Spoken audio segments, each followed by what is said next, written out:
that's how it works. It feels a little worse than when we drove our hearse right through that screaming crowd.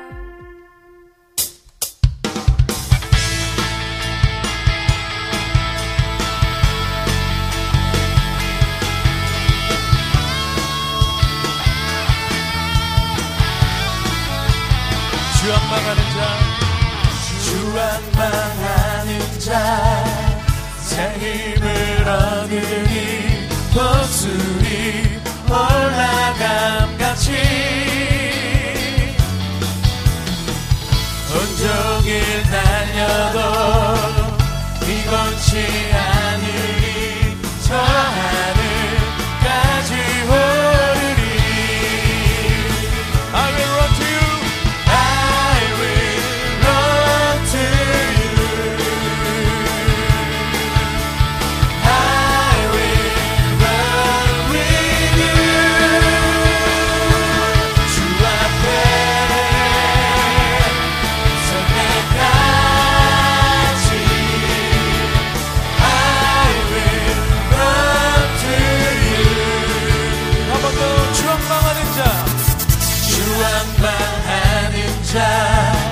새 힘을 얻으니 목소리 올라감같이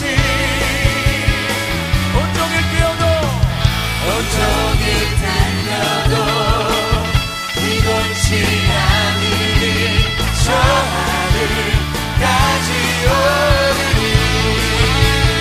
I will run to you.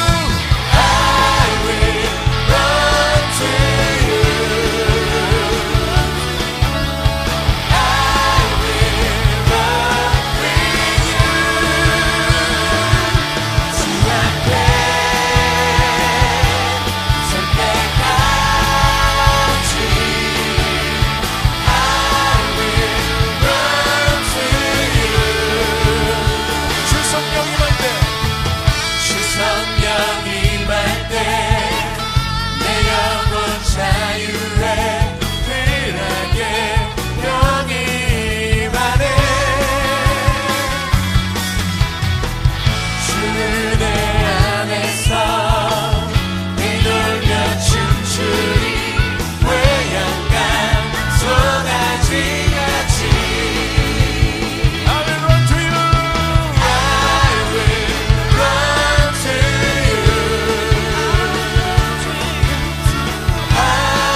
한 번 더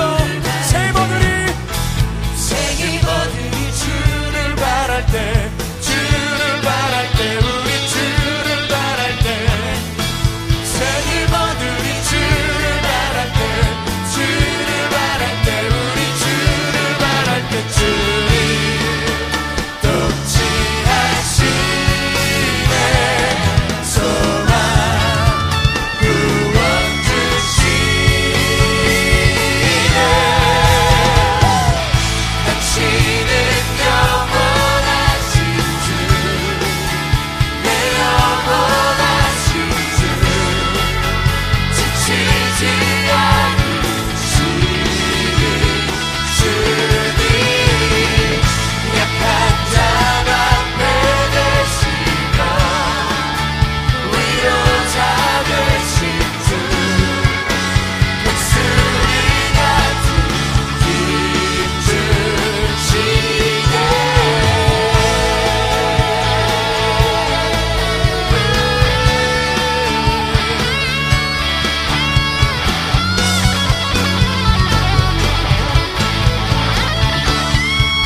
주님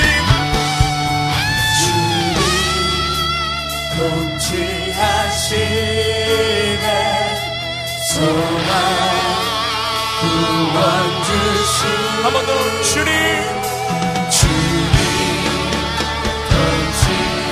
통치하시네 소망 구원 주시네 당신은 영원하신 주 내 영원하신 주 지치지 않으시는 주님 약한 자 앞에 되시며 위로자 되신 주 목소리 같은 힘 주시네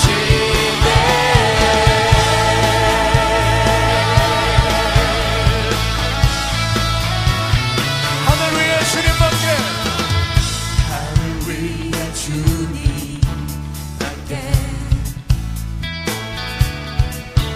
내가 사모할 자 이 세상에 없네 내 맘과 힘을 믿을 수 없네 오직 한 가지 그 진리를 믿네 주는 나의 힘이요 주는 나의 힘이요 주는 나의 힘이요 영원히 주를 의지하리 주는 나의 힘이요 주는 나의 힘이요 주는 나의 힘이요 영원히 주를 의지하리 영원히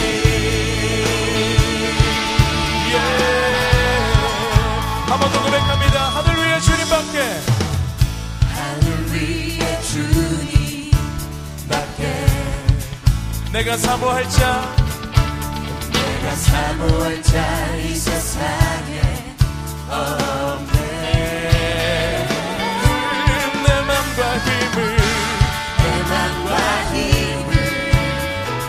믿을 수 없네 오직 한 가지 그 진리를 주는 나의 힘이요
나의 힘이요 주는 나의 힘이요 주는 나의 힘이요 영원히 주를 의지하리 주는 나의 힘이요 주는 나의 힘이요 주는 나의 힘이요 영원히 주를 의지하니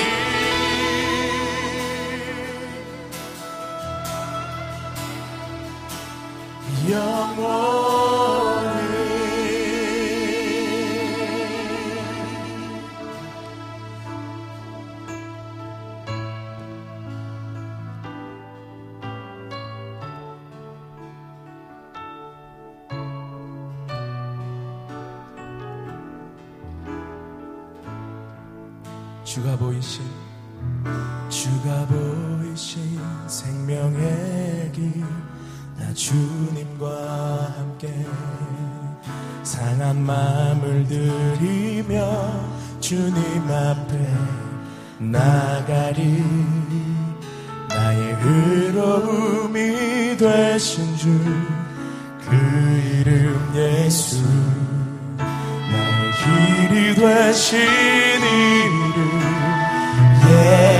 예수 우리 한 번 더 주가 보이신 생명의 길 주가 보이신 생명의 길 나 주님과 함께 상한 마음을 들이며 주님 앞에 나가리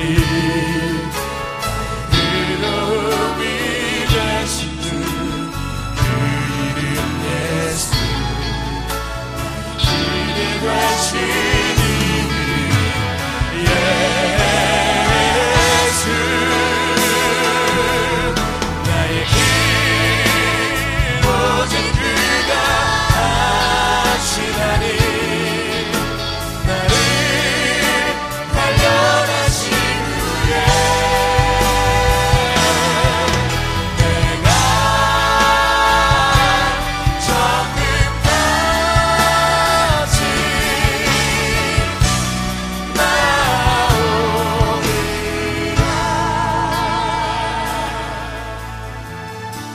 나오리라 주가 보이신 생명의 길 주가 보이신 생명의 길 나 주님과 함께 상한 마음을 들이며 주님 앞에 나가리 의로움이 되신 주 그 이름 예수 힘이 되신 이름 예수 나의 길 오직 그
우리 시간 두 손을 가슴에 모으고 함께 기도하시겠습니다. 주님, 오늘 이렇게 귀한 시간 허락해 주심을 감사드립니다. 이 시간 찬양을 통해 새 힘을 얻길 원하고 주님이 우리를 얼마나 사랑하시는지 느끼길 원하오니 이 시간 우리의 마음의 문을 열어주시고 주님을 경험할 수 있는 믿음의 시간 되게 하여 주시옵소서. 주님이 우리 예배 가운데 함께 하시는 줄 믿고 의지하며 예수님의 이름으로 기도드립니다. 아멘.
주의 손에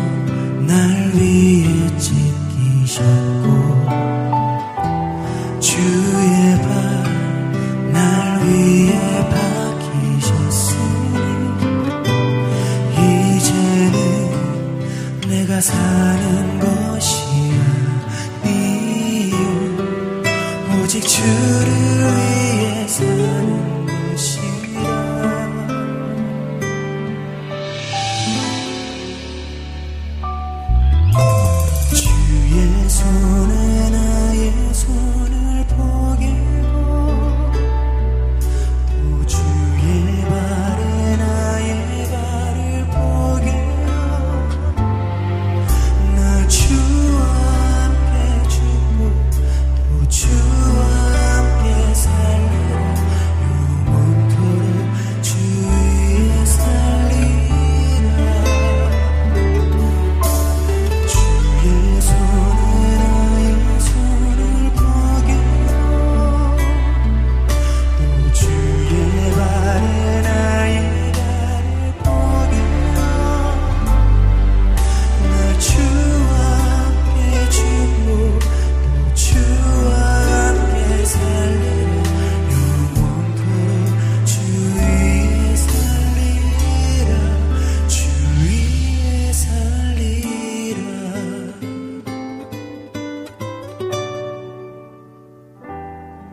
하나님 아버지께 영광과 박수 올려드리겠습니다.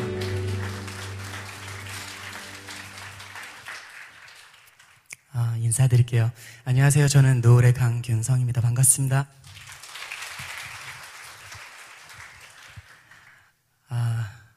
하나님의 크신 사랑과 은혜에 이끌려 이곳까지 오게 됐는데요. 여호수아 목사님과 저는 아주 특별한 인연이 있습니다.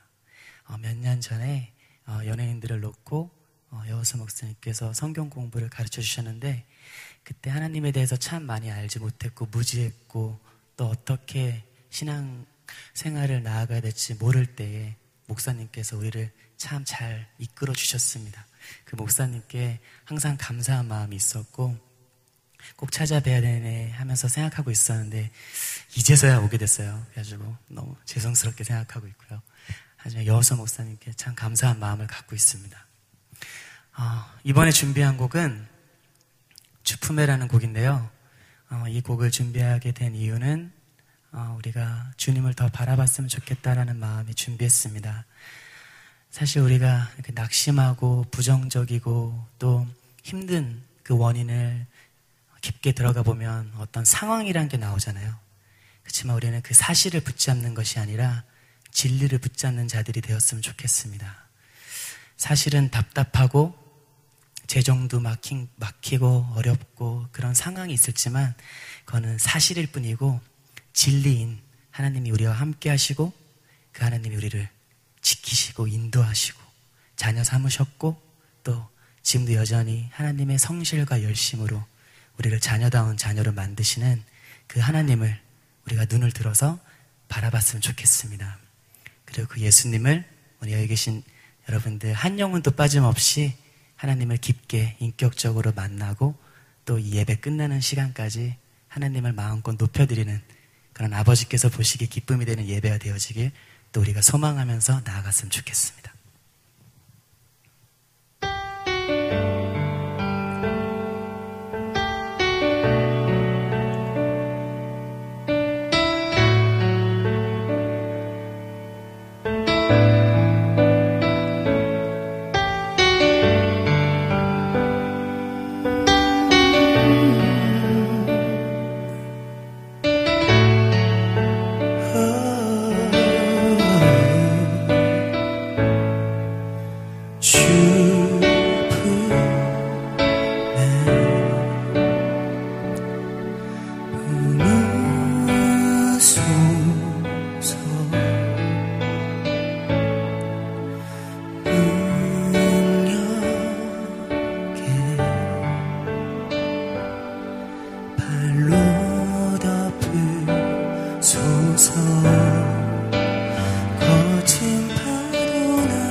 예, 안녕하세요. 네네, 이메일이요? 예, 제가 오늘 7시 44분에 보내드린 거 보시면, 예, 첨부 파일 2번째 거 보이시죠? 예, 아유, 서류 어디 있어요, 서류? 서류요? 서류, 제가 어제도 올려놨었는데, 예, 혹시나 제가 한 개 더 뽑아놨었습니다. 이용기 씨? 커피요? 제가 거기 블랙 아메리카노로 올려드렸는데. 뱃살에 예, 부장님. 밥 먹자고 가. 그럴 줄 알고 제가 미리 다 오더해놨습니다. 네. 내 차, 참, 물방개 닮아서 너무 이뻐. 나한테 이런 차도 참 과분하지, 진짜. 아유, 주님, 감사합니다. 역시, 난 날씬해서 이런 거 전혀 문제 없지.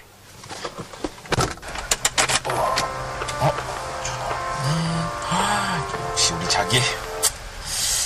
우리 자기. 자기 어디야? 나 지금 퇴근하는 길이지. 내가 아까 간장 사오란 거 기억하지? 간장? 간장 시장에서 사가야지. 내가 진짜 좋은 걸로 사갈 테니까 걱정하지 마. 좀 이따 봐. 사랑해. 예, 안녕하세요. 네네. 잠시만 기다려주시면, 예, 바로 주차하실 수 있어요. 더블 파킹 하시려고요? 예. 더블 파킹 하실 때는 중립 잊지 마세요. 오늘 보니까 차가 50대밖에 안 밀려 있어요. 100대가 아닌 게 어디예요? 할렐루야!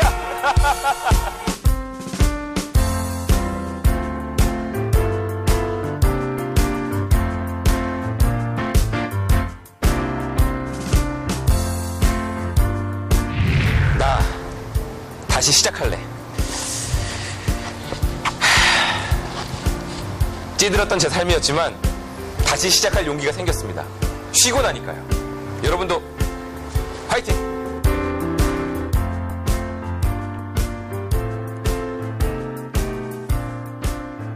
자, 우리 다시 한번 하나님 앞에 감사의 박수 올려드리도록 하겠습니다. 드림플러스 예배 오신 여러분들 주의 이름으로 환영하고 축복합니다. 오늘도 주의 말씀을 통해서 여러분 영혼 가운데 하나님의 은혜가 임하게 되기를 바랍니다.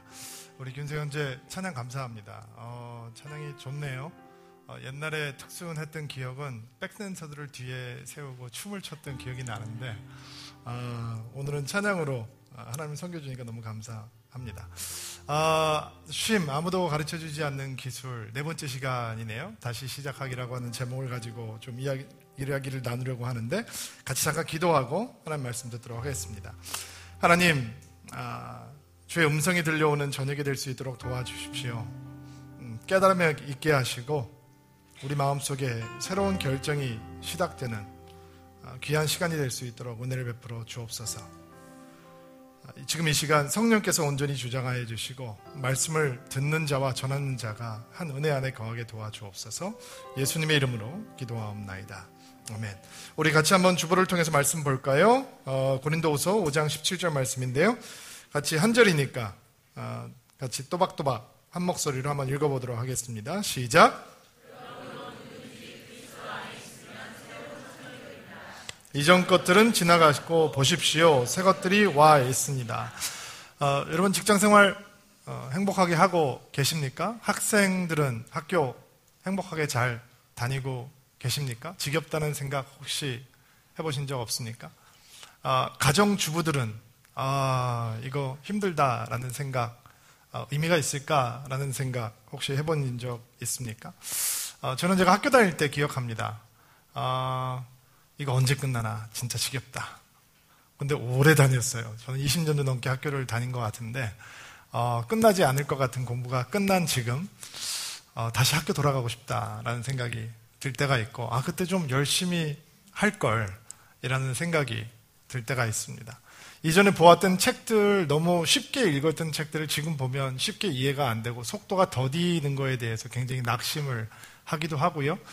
공부할 때가 있는 거가, 성경에 보면 때가 있다고 얘기하는데 달릴 때가 있고 멈출 때가 있고 성장할 때가 있고 성장이 멈출 때가 있고 공부할 때가 있고 그 공부한 것을 쓸 때가 있는데 옛날에 조금 더 열심히 할 걸 이라는 생각을 해보기도 합니다.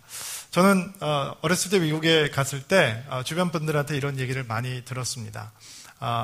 훌륭하신 분들은 전부 다 주경야독, 접시를 닦으시면서 공부를 하신 분들이 많더라고요. 미국에 이민 가신 분들은. 그래서 제가 아르바이트를 시작을 할 때 나도 접시 닦기를 해야 되겠다라고 생각을 하고 어느 식당에 접시 닦기로 아르바이트 파트타임 잡을 취직을 했습니다. 제가 가서 제일 처음 했던 일은 30kg짜리 양파 부대에 를 한 3봉지, 4봉지 정도 까는 겁니다. 껍질을 까는 거죠. 근데 한 1시간 정도 시간이 걸리는데 양파를 1시간 정도 벗기고 나면요. 원치 않아도 눈물 범벅이가 돼요. 눈물이 펑펑 쏟아져요. 너무 매우니까. 그게 끝나고 나면 본격적으로 접시 따기가 시작이 되는 거죠. 저는 제가 접시 닦기라고 하는 그 일을 했던 분들의 얘기를 들을 때 아주 우아하게 그냥 앞치마 메고 집에서 설거지 하듯이 접시를 그냥 닦으면 되는 건 줄 알았습니다. 이게 전쟁터인지 몰랐습니다. 커다란 이 식당에서 접시 닦기 아르바이트를 시작을 했는데 이게 뭐 살살 닦을 수 있는 게 아니고 접시가 들어오면 음식을 털어내고 이렇게 샤워 헤드 같은 거 있잖아요. 샤워기 같은 거로 물을 쏴대는 겁니다. 그리고 제가 머리가 곱슬이자거든요. 머리가 젖으면 이제 라면 곱슬이 되는 거예요, 저는요. 그러면 오물, 음식 찌꺼기 다 막 튀는데도 이거 해야지. 그렇게 4시간을 해야 이제 일과가 끝나는 겁니다. 일주일에 한 2번 정도 가서 이제 5시간씩 이제 일을 하게 되었는데, 제가 그때 받았던 돈이 1시간에 3불 50전인가 그랬던 것 같아요. 지금 기억에. 확실하진 않은데, 그리고 제가 몇 달 동안 그 식당에서 접시 닦기로 아르바이트를 하면서 느꼈던 건, 훌륭한 사람 되기 힘들다라는 생각이었습니다. 자, 이렇게 훌륭한 사람들이 이렇게 힘들게 주경야독 해야 되면 정말 힘들구나. 돈 버는 게 쉽지가 않구나. 사람들이 굉장히 무례하구나. 그때는 사람들이 저한테 2마디를 하면 1마디는 못 알아들을 때니까, 미국에서 내가 할 수 있는 일은 그 정도가 다였습니다. 그리고 그나마 말을 안 하고 할 수 있는 일을 찾을 수 있다라고 하는 게 참 고맙다라는 생각도 했던 기억이 납니다. 조금 미국 생활에 익숙해지고 대학생이 되어서 여름에 아주 욕심을 내면서 친구들과 작은 일을 시작을 했는데, 그것은 이삿짐 센터를 차리는 일이었습니다. 여름에 이제 이사 가는 사람들에게 와서 우리가 절대 혈기왕성할 때니까 짐을 옮기면서 이삿짐 센터를 하면서 비즈니스를 이제 하자. 남에게 월급 받는 일 안 하고 싶다. 우리가 사장도 하자. 이삿짐 센터를 차렸습니다.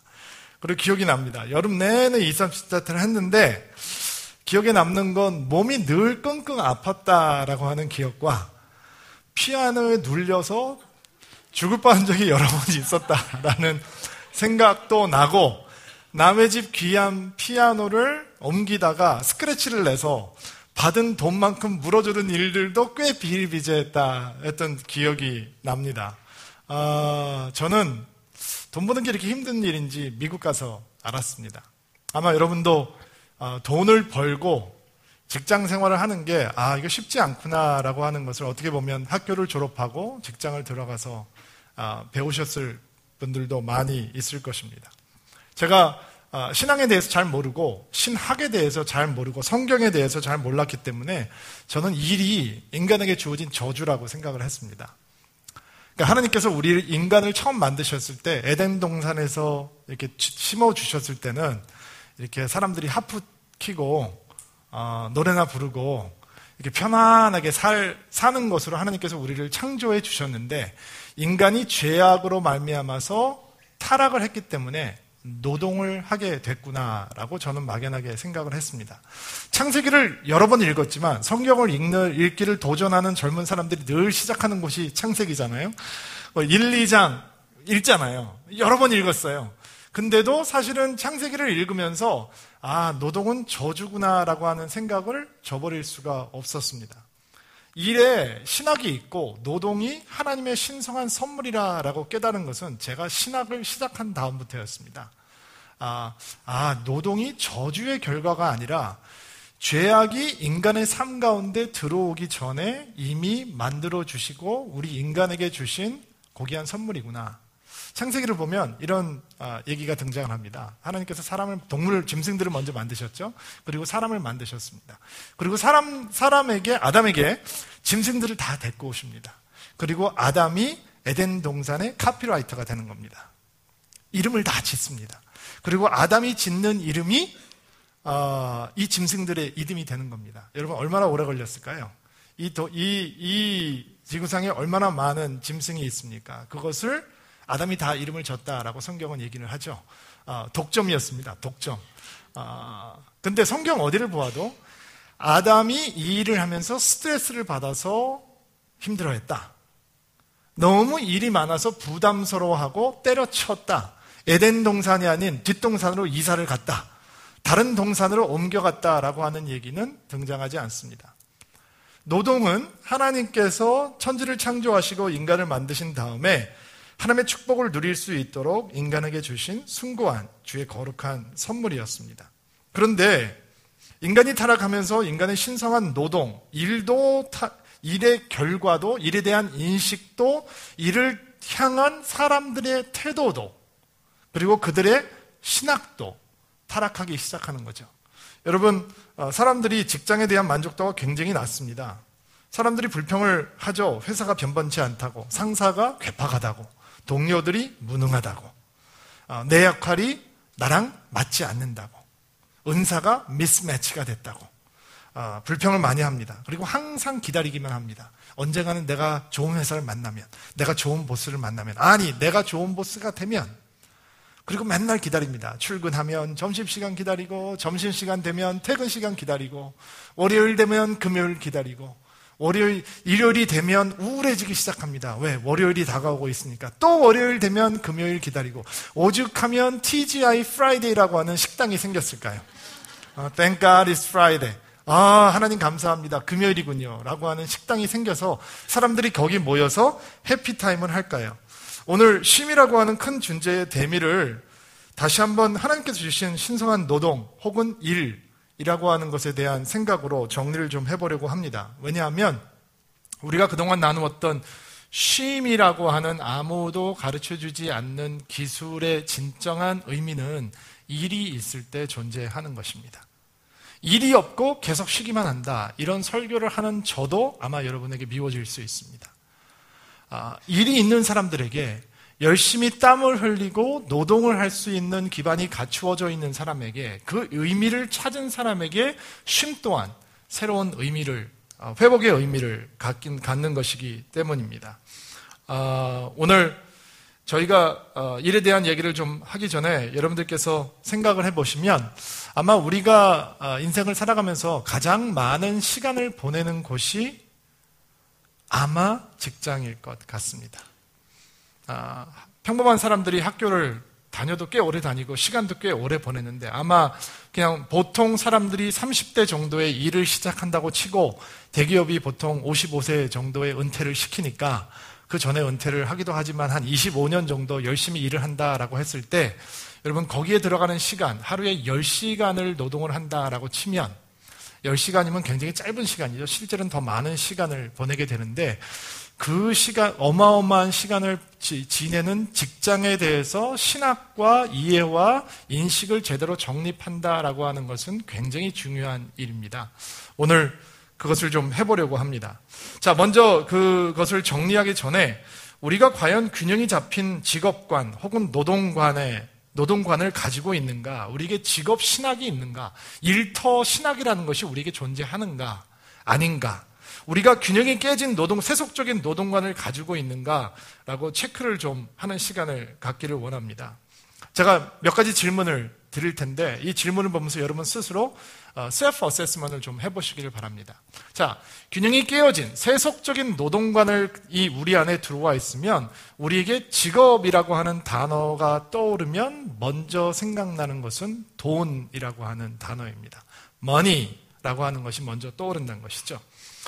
직업을 오직 돈을 버는 수단으로만 여기는 것은 균형이 깨어진 직업관이다라는 것입니다. 인간의 노동의 대가는 처음부터 있었습니다. 인간이 열심히 땅을 파고 일을 할 때 땅은 정직한 열매를 내었습니다. 그렇다면 우리가 어떤 단체에 가서, 조직에 가서, 회사에 가서 열심히 일을 하고 거기에 정당한 보상을 받는 것은 절대로 균형이 깨진 인식이 아닙니다. 월급을 받고 더 많은 월급을 받기 위해서 열심히 노력하는 것에 문제가 있다라는 것이 아니라, 우리가 직업이라고 하는 우리의 25년 혹은 30년, 35년도의 삶을 생각하면서 우리가 그것을 오직 돈을 버는 수단으로만 전락시킬 때 우리는 그 직업이 가지고 있는, 일이 가지고 있는, 노동이 가지고 있는 하나님의 숭고한 신학을 놓치게 되는 것입니다. 여러분, 항상 남의 얘기를 하면 내 자신을 쉽게 볼 수 있습니다. 나와 상관이 없는 사람들의 얘기를 하면 그들의 얘기를 통해서 내 자신의 실체를 조금 더 쉽게 볼 수 있거든요. 저는 오늘 학교를 해서 아이들을 가르치는 선생님의 얘기를 좀 해보겠습니다. 이 포인트를 좀 더 명확하게 이해하기 위해서 여기 선생님들이 계시다면 오해가 없이 그냥 단순히 예라고 생각하시고 들어주시면 좋겠습니다. 자, 학교에서 선생님들이 아이들을 가르치죠. 어린아이가 됐건 큰아이가 됐던 애들을 가르친다라고 하는 것은 굉장히 숭고한 일이라고 생각합니다. 미래를 준비할 수 있는 고결한 일이죠. 근데 선생님께서 오직 연봉이 얼마인지만 집착을 한다. 그 아이를 교육하고 그 아이들을 어떻게 양육하고 준비할지에 대한 인식보다, 이해보다, 헌신보다 오직 내 연봉이 얼마이고 내가 지금 10년 차인데 연봉이 여기 와 있고 이 10년 차에는 반드시 내 연봉이 이 수준에는 와 있어야 되고 그렇게 안 될 때 끝없이 좌절하고 낙심하고 분노하고 화내고 다른 사람과 끊임없이 비교하고 내면의 갈등이 멈추지 않는다면 어떤 부모가 그런 선생님에게 아이를 쉽게 맡길 수 있겠습니까? 혹시 선생님이라고 하는 타이틀이 여러분의 마음에 쏙 들어오지 않는다면 여러분 앞에 서 있는 목사라고 하는 저를 보시면 됩니다. 저는 목사가 직업인 사람입니다. 근데 여러분에게 하나님의 말씀을 가르치고 여러분에게 믿음을 심어주며 여러분에게 하나님의 말씀이 허상이 아니라 우리의 삶을 인도할 수 있는 진실이고 예수 그리스도께서 우리의 인생의 주인이 되시며 교회는 깨어진 세상의 유일한 소망이 된다라고 하는 것을 전하는 대신 오직 여러분들을 바라보면서 내 안위한 상을 어떻게 영위할 수 있을까? 내가 어떻게 하면 재산을 늘려가고 돈을 벌어갈 수 있을까라고 한다면 여러분은 저를 신뢰하시겠습니까? 안 하시겠습니까? 아마 이 자리에 남아있는 사람은 아무도 없을 것입니다.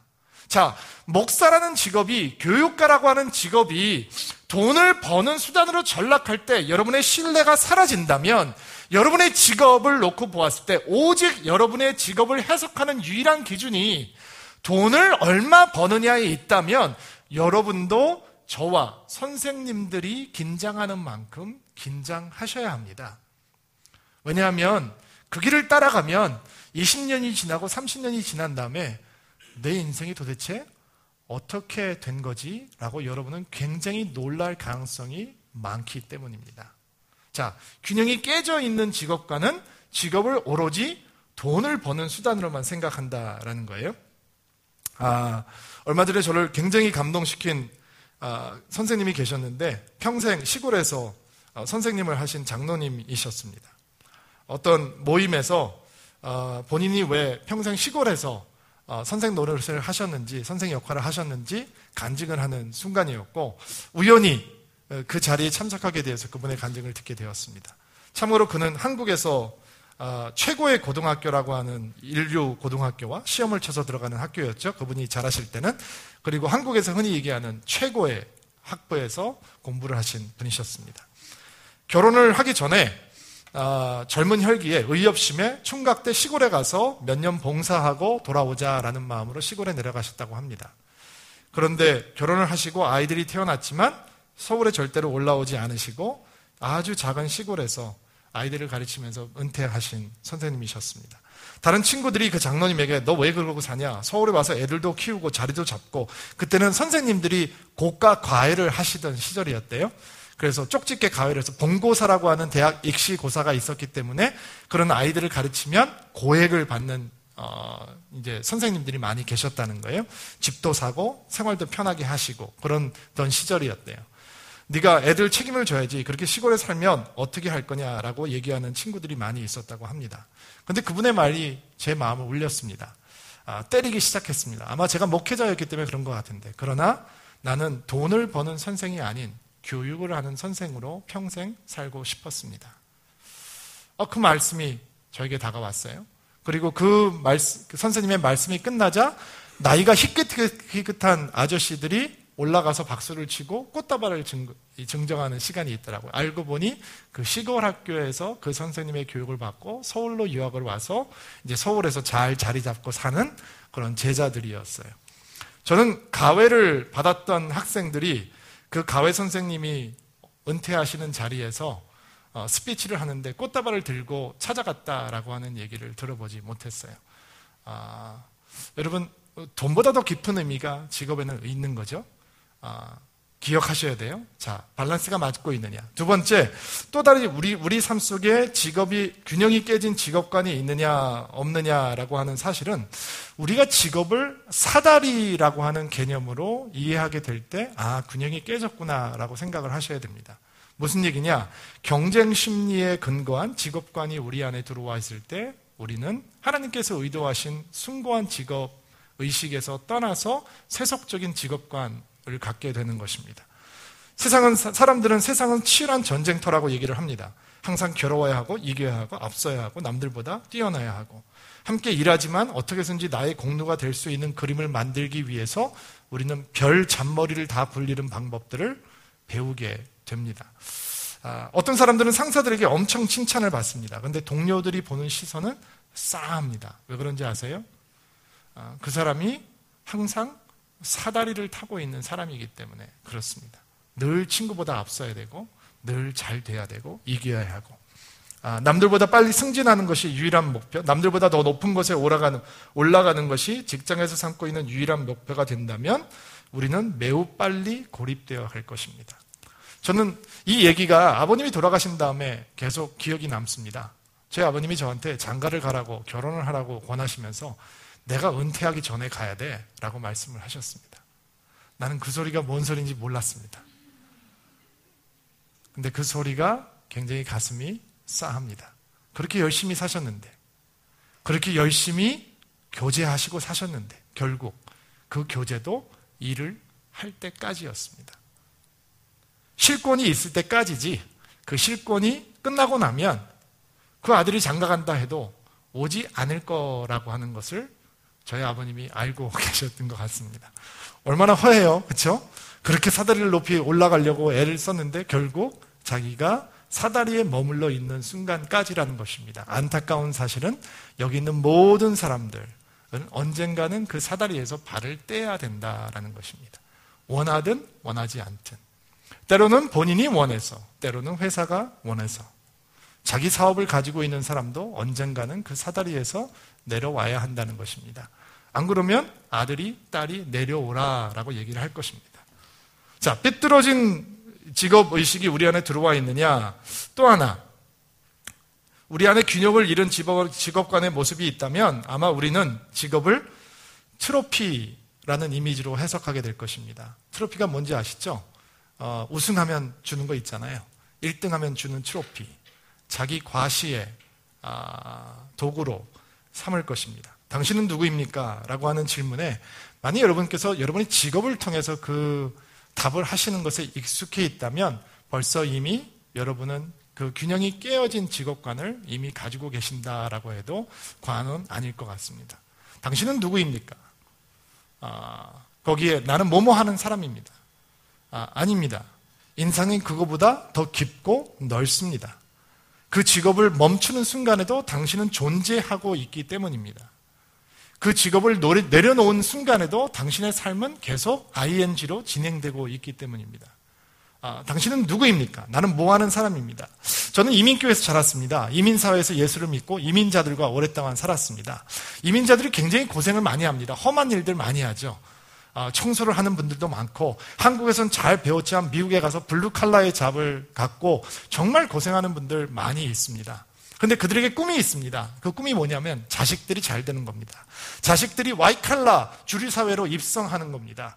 그리고 저는 기억합니다. 제가 이민 초기, 목회 초기에 성도들의 삶을, 집을 신방을 해보면, 목사님과 같이 이렇게 신방을 해보면 이렇게 애들 사진이 쫙 벽에 걸려 있습니다. 제 사무실에 이렇게 애들 사진이 있는 것처럼 그 집에도 보면 사무실 벽에 사진이 붙어 있습니다. 그러면 부모님들이 자식 자랑합니다. 얘는 어느 학교를 나와서 지금 무슨 직업을 갖고 어디서 살고 있습니다.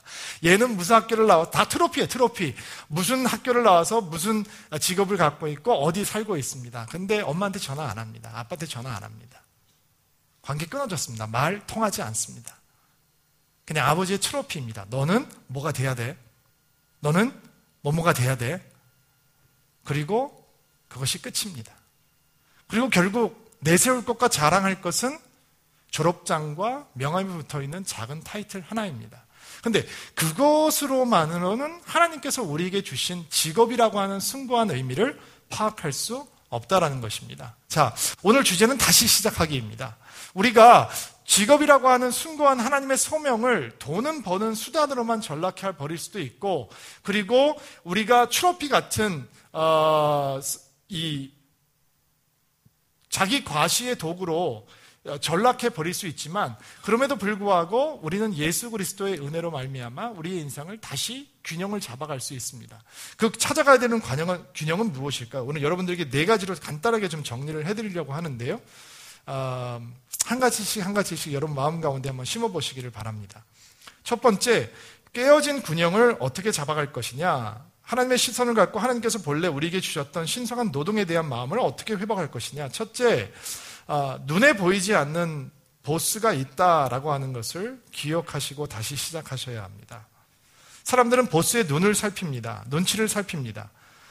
사업을 하는 사람들은 갑의 눈치를 살피겠죠. 그러나 눈치를 보면서 기뻐지는 사람은 없습니다. 성경은 이렇게 얘기합니다. 종들은 언제나 주인에게 복종하십시오. 주인에게 잘 보이려고 주인이 볼 때만 열심히 일하는 척 해서는 안 됩니다. 주님을 두려워하는 마음으로 정직하게 주인을 섬기시기 바랍니다. 여러분이 모든 일에 최선을 다하며 사람을 위해서가 아니라 주님을 위해 하듯이 열심히 일하십시오. 골로새서 3장에 나오는 사도 바울의 권유입니다. 뭐든지 주님께 하듯 하라라는 것입니다. 문제는 주님께서 눈에 안 보이신다는 거죠. 자, 직업을 통해서 우리가 균형 있는 노동관을 가질 수 있는 최고의 방법은 무엇이냐? 눈에 보이는 보스가 아닌 눈에 보이지 않는 보스를 위해서 최선을 다해라는 것입니다. 직장인이건 사업가건 학생이건 우리에게 눈에 보이지 않는 주님이 계시다라는 것을 생각하고 그분을 위해서 최선을 다하는 것으로 우리는 우리의 삶에 진정한 균형을 맞춰갈 수 있다라는 것이죠. 두 번째입니다. 첫 번째는 눈에 보이지 않는 보스를 위해서 최선을 다하라라는 것. 두 번째, 우리가 다시 시작할 수 있는 방법은 직업 속에서 성취가 아닌 기쁨을 찾음으로 다시 시작하시기 바랍니다. 학교가 됐던 직장이 됐던 성취가 아닌 진정한 기쁨을 찾아감으로 다시 시작하실 수 있게 되기를 바랍니다. 무엇인지 즐겁게 할 수 있는 사람을 이길 수 없다라고 합니다. 열심히 하는 사람은 대단한 사람이지만 그러나 모든 것을 기쁘게 할 수 있는 사람만큼 하지 못한다라고 합니다. 중국에서 선교사님의 자녀로 태어난 아이가 있었습니다. 중국에서 자라다가 원래 본국이었던 영국에 와서 대학을 다녔는데 대학에서 달리기 재능을 보인 그 아이는 대학 시절 영국의 국가대표로 뽑히게 되고 1924년 올림픽에 가서 금메달을 땄습니다. 에릭 리들이라고 하는 선수인데요. 그의 이야기가 불의 마차라고 하는 영화로 만들어졌습니다. 그의 주종목이었던 100m가 결승이 주일이었다는 이유만으로 결승을 포기했습니다. 대단한 사람이죠. 그리고 그가 자기 종목이 아니었던 400m에 출전을 해서 결국 금메달을 따게 됩니다. 그의 아버지가 중국의 선교사였고 그는 중국에서 자랐는데 그가 중국으로 다시 돌아가기를 기대했던 누이 동생 제니가 중국으로 돌아가지 않는 것, 그리고 올림픽에 참석하는 것, 달리기 훈련을 한다라고 하는 게 하나님을 향해서 굉장한 반역이라고 생각하고 오빠와 대화하는 장면이 영화에 나옵니다. 그리고 그 에릭 리들이라고 하는 육상 선수가 자기 동생에게 이렇게 얘기하는 장면이 나옵니다. 내가 달릴 때 하나님은 기뻐하셔. 그리고 내가 하나님을 기뻐하게 돼. I feel the joy of God. 내가 하나님의 기쁨을 느낀다라고 고백하는 장면이 나오죠. 함께 영국의 대표 선수를 하고 똑같이 금메달을 땄던 해롤드 아브라함스라고 하는 선수는 결승 게임이 경주가 시작되기 1시간 전 에릭 리들에게 이런 고백을 합니다. 나는 24년 동안 끊임없이 무엇이든지 추구해 왔어. 그러나 나는 무엇을 추구했는지 아무것도 모르겠어. 도대체 무슨 의미가 있는 건지 모르겠어. 둘 다 금메달을 향해서 달리고 있었습니다. 둘 다 금메달을 땄습니다. 근데 한 사람은 기뻐하고 한 사람은 아무 의미가 없다라고 얘기합니다. 차이가 뭘까요? 여러분, 열심히 일하시기 바랍니다. 그러나 그것이 여러분의 명예를 위한 성취욕에 불과하다면 여러분 항상 끝없이 허무해질 것입니다. 여러분 열심히 공부하시기 바랍니다. 최고의 학점을 받아보시기 바랍니다. 그러나 그것이 여러분의 개인의 명예를 위한 것이라면 여러분은 공부할 의미를 금방 잊게 될 것입니다. 그러나 그것이 하나님을 위한 것일 때 하나님을 기쁘게 하고 그 기쁨이 우리를 기쁘게 한다라는 것을 깨달을 때 우리는 매일매일 다른 모습을 가지고 우리의 삶 속에 임하게 됩니다. 영화의 백미 중에 사실은 400m 결승전이 진행되는데 에릭 리들이 고개를 한껏 들이젖히고 손을 막 치면서 달려가는 이 장면이 나오거든요. 그리고 해설자가 저 속도로는 400m를 끝낼 수 없습니다. 아무도 저 속도로 끝까지 400m를 달려갈 수 없습니다 라고 얘기를 하는데 에릭 리들은 끝까지 400m를 달려가요. 미국 선수가 뒤에서 막 쫓아오는데 결국 따라잡지 못하죠. 그리고 그의 기쁨은 최고의 고조에 달하게 되었던 것입니다. 제가 학교를 다닐 때 학점에 대해서 굉장히 집착이 많이 있었습니다. 열등감이 있어서 학점에 집착이 있었다라는 것을 어른이 된 다음에 알게 됐습니다. 당시에는 내가 공부를 열심히 하고 싶다라고 착각을 했던 것 같습니다. 공부를 좀 많이 하고 싶었기 때문에 학점에 대해서 집착을 많이 했습니다. 그래서 영적으로 미숙할 때는 정직하지 못한 행동도 많이 했던 것 같습니다. 컨닝 페이퍼를 만들고 교묘하게 숨기고 그리고 그 컨닝 페이퍼 속에는 성경 구절이 빡빡하게 적혀 있고 이게 아이러니컬한 거죠. 제가 신학대학에 다닐 때였으니까 고린도전서 5장 17절 그것도 혹시 들키면 제 자신을 보호할 수 있게끔 미국 교수님들이 보아도 알아볼 수 없는 암호로 빽빽하게 컨닝 페이퍼들을 맡은 기억이 납니다. 그리고 A학점을 받았습니다. 항상 컨닝 페이퍼를 썼던 것은 아닙니다. 어쨌든 A학점을 받았습니다. 근데 그것은 저의 성취에 불과합니다. And it will not stand. 하나님 앞에 그 성취는 살아남을 수 없습니다. 컨닝 페이퍼를 안 만들 때가 있었습니다.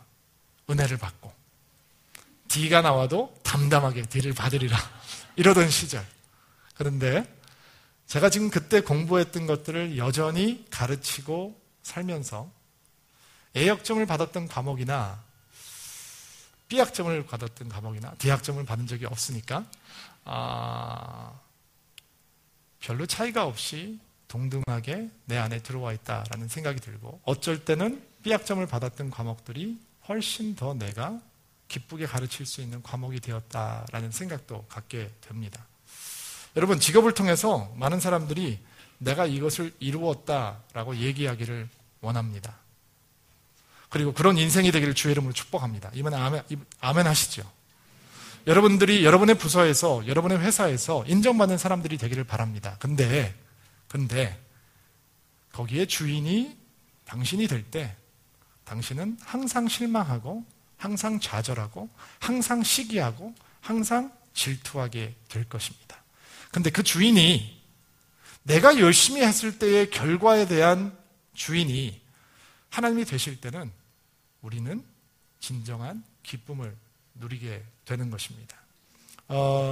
에릭 리들이라고 하는 육상 선수가요. 올림픽 끝나고 어디 갈게요? 중국으로 갑니다. 선교사로 삽니다. 그리고 나중에 거기에 중국에서 어려운 일이 생기고 포로형 수용소에 갇히고 병에 걸려서 죽어가면서 그는 끝까지 그가 했던 믿음의 고백을 놓치지 않았습니다. 그리고 우리는 오늘 그가 죽은 데 오랜 반세기가 넘었는데도 불구하고 그의 이야기를 하면서 그의 금메달을 얘기하는 것이 아니라 그의 영광을 얘기합니다. 그의 영광은 금메달의 영광이 아니라 그가 하나님께서 맡겨주신 일을 기쁘게 감당했다라고 하는 것입니다. 세 번째입니다. 이 균형을 뺏기지 않는 기독교 직업관을 갖는 네 번째 방법은 24라고 하는 원리를 잊지 않는 것입니다. 24원리. 24원리가 뭐냐? 다른 말로 표현을 해보면 바로 오늘의 원리입니다. 여러분, 우리에게 주어진 시간은 오늘입니다. 어제를 살 수 있는 사람은 없습니다. 내일로 가서 살아볼 수 있는 사람도 없습니다. 여러분과 저에게 주어진 유일한 시간은 오늘이라고 하는 시간입니다. 아무리 힘이 들어도, 아무리 버거워도, 도대체 지나가지 않을 것 같은 시간도 오늘은 언젠가는 끝나게 되어 있습니다. 반대로 뒤집어 보면 당신이 최선을 다할 수 있는 유일한 날은 오늘입니다. 그리고 하나님께서는 그 오늘을 열심히 살라라고 얘기를 하시죠. 야고보서에 이런 말씀이 있습니다. 여러분 가운데 오늘이나 내일 어떤 도시에 가서 1년 동안 그곳에 머물며 사업을 벌여 돈을 벌어보자 말하는 사람이 있습니다. 하지만 여러분은 내일 일을 알지 못하는 자들입니다. 여러분의 생명은 안개와 같아서 잠깐 보이다가 사라질 것입니다. 그러므로 여러분은 주님께서 원하시면 우리가 살 것이며 이런 저런 것을 할 것이다 라고 말해야 합니다. 이게 야고보가 무슨 말을 하고 있냐면 이렇게 허무주의에 빠져라, 내일을 계획하지 말라라는 얘기를 하고 있는 것이 아니라 진정한 신앙이라고 하는 것은 아직 오늘은 아무것도 하지 않으면서 내일 내가 저기 가서 1년 후에 내가 저기 가서 멋지게 한번 해버리라 라는 것을 계획하는 사람들이 아니라 오늘 하나님께서 우리에게 주신 시간을 최선을 다해서 사는 사람들이다라는 것입니다. 오늘 여러분에게도 저에게도 똑같이 24시간이라고 하는 시간이 주어졌습니다. 내일도 우리는 눈을 뜨고 나면 우리가 그렇게 기대하던 내일이 우리의 오늘로 변해 있는 것을 보게 될 것입니다. 그리고 여러분은 또 동일하게 24시간을 보내게 되시겠죠. 잘 사셔야 합니다. 돌아간 시간은, 지나간 시간은 절대로 다시 우리에게 다가오지 않습니다. 그리고 남는 것은 둘 중에 하나입니다. 감사가 남든지 후회가 남든지. 저는 장인어른께서 목사님이십니다. 은퇴하신 지 15년 정도 되신 것 같습니다. 근데 새벽 3시가 되면 일어나셔서 설교 준비를 하십니다. 청해주는 것 많지 않습니다. 77세, 78세가 되셔서 이제는 어디 가서 설교를 부탁받으시는 것도 예전만큼 못하시는 것 같습니다. 그런데 지금도 매일 새벽 3시면 일어나셔서 책상 앞에 앉아서 말씀을 묵상하시고 설교문을 컴퓨터로 작성하십니다. 준비를 하시다가 마음에 큰 감동이 있으시면 프린트로 저에게 주십니다. 김 목사 꼭 읽어봐. 내가 이거 은혜 받았어. 라고 말씀을 하십니다. 장인어른께서 은퇴하시던 전날 밤 2시 정도 되었을 때 서재에 불이 켜있던 것을 기억합니다. 책상에 앉아서 마지막 설교를 준비하고 계셨습니다. 25년 동안 목회했던 교회를 떠나면서 마지막 설교하는데 할 얘기가 얼마나 많겠습니까? 설교문 없이도 설교할 수 있었을 것 같아요. 근데 그분은 여전히 설교문을 준비하고 계셨습니다. 그리고 그 모습은 은퇴한 지 15년이 지났는데도 변하지 않습니다. 그분은 주일날 아침에 설교를 하러 가시면 일어나서 양복을 입으시고 데리러 오실 분을 기다리십니다. 그리고 전철을 타고 계실 때면 일찍 일어나서 책상에 앉아서 기다리시는 모습을 보여주었습니다. 저 같지 않습니다. 그분에 비하면 저는 몹시 불성실한 사람입니다. 그분은 눈이 잘 보이시지 않는 노인인데도 불구하고 아이패드에 읽어주는 성경을 통해서 2주일 만인가 신약 성경을 다 띄웠다고 저한테 자랑을 하시면서 제 마음을 아프게 하신 적도 있습니다. 여러분, 인생은 멈추는 것이 아닙니다. 여러분, 직업에서는 은퇴할 때가 있을 것입니다. 그러나 사는 것은 멈추는 것이 아닙니다. 여러분, 직업을 위해서 존재하지 않습니다. 하나님께서 여러분에게 소명을 주시는 것입니다. 다만 지금은 여러분이 젊고 어느 조직에 속해 있기 때문에 그 조직을 통해서 여러분의 소명이 잠시 표현되고 있을 것뿐입니다. 근데 그 조직을 떠나도 여러분의 부르심은, 여러분의 소명은 끝나지 않습니다. 자, 여러분은 누구입니까? 여러분은 뭐 하는 사람입니까? 그렇다면 이제는 여러분이 그 직업에, 여러분의 직업을 가지고 그 질문에 답을 하는 것이 아니라 여러분의 소명을 가지고 그 질문에 답을 하셔야 됩니다. 자, 4번째 오늘 결론입니다. 여러분의 소명은 무엇이냐? 여러분은 예배자입니다. 저는 목회를 하면서 주님을 예배합니다.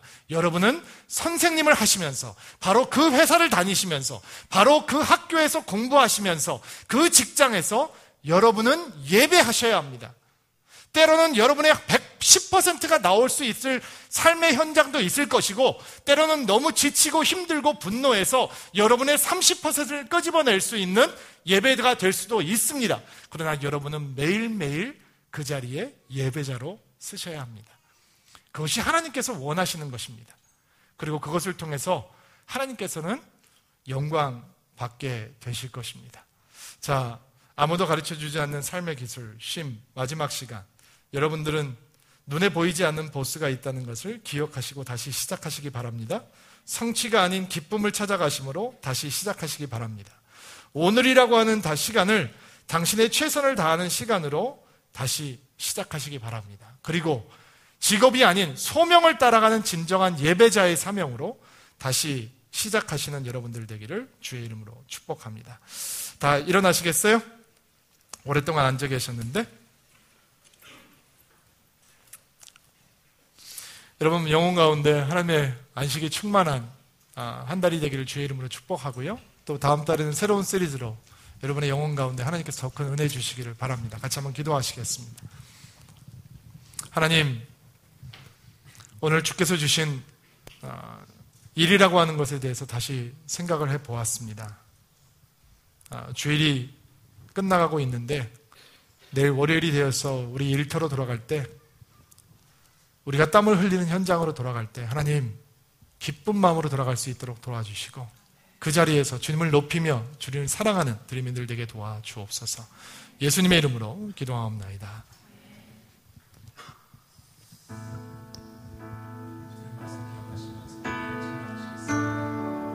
주가 보이신 생명의 길, 주가 보이신 생명의 길, 나 주님과 함께 상한 마음을 들이며 주님 앞에 나가리. 나의 의로움이 되신 주, 그 이름 예수, 나의 힘이 되신 이름 예수.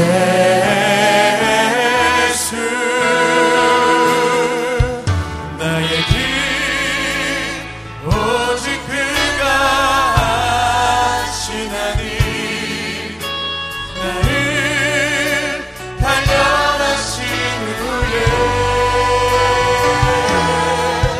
내가 정금같이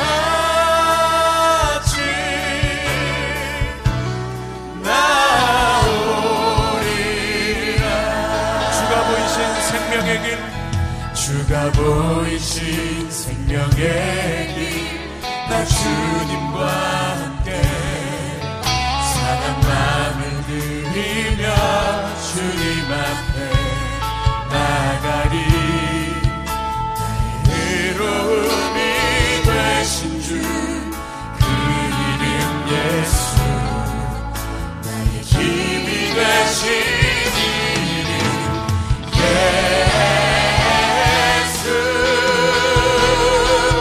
나의 길 오직 그가 하시나니, 나를 단련하신 후에 내가 정금같이 나오리. 나의 길 오직 그가 하시나니, 나의 길 오직 그가 하시나니, 나를 단련하신 후에 내가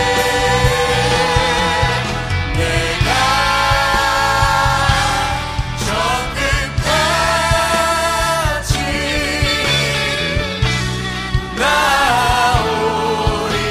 나오리라. 내가 정금같이 내가 정금같이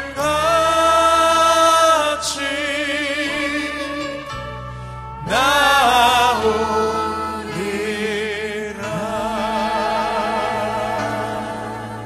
우리 예배를 받으신 하나님께 영광의 박수 올려드리겠습니다.